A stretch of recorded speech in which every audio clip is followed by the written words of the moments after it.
तपाईँ आफ्नो धर्म मान्नुहोस्, म आफ्नो धर्म मान्छु। कसैको धर्ममाथि मेरो कुनै प्रश्न पनि छैन। सम्मान छ सबै। तपाईँले आफूलाई जसलाई जे गर्न मन लाग्छ उसले त्यही गर्ने हो। तपाईँले म मन्दिर गए जस्तै तपाईँ चर्च जानुहोस्, तपाईँ गुम्बा जानुहोस्, तपाईँ मस्जिद जानुहोस्, सबैको आफ्नो धर्मको सम्झौता हो। तर एउटै मेरो धर्म के भने, मेरो धर्म यो हो कि म धर्मको नाममा राजनीति गर्दैन। धर्म भनेको तपाईँको आफ्नो कुरा, धर्मको नाममा राजनीति गर्नु गलत हो। धर्मको कुरा राजनीतिमा ल्याएर त्यसलाई भोट बैंक बनाएर त्यो तहको पाप रवि लामिछानेबाट यो जुनीमा हुँदैन हुँदैन हुँदैन। तपाईले झापा 5 मा उम्मेदवार उठाउनु भनेको बालेनशाला हराउनु हो, राईलिम्बुको भोट काट्नु हो भन्ने आरोप छ क्या मेरो। कसलाई? बालेनशाला राईलिम्बुले बालेनजीलाई भोट हाल्नुहुन्छ र? ए कसले सोचेको थियो? केही मानिसहरूले होइन त्यो खालको अवरोध गर्न चाहेको रहेछ।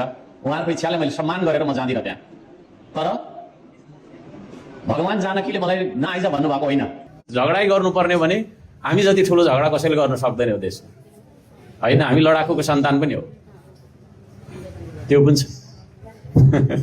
धम्की होइन, यथार्थ हो, होइन? विश्वविजेताको सन्तान हो हामी।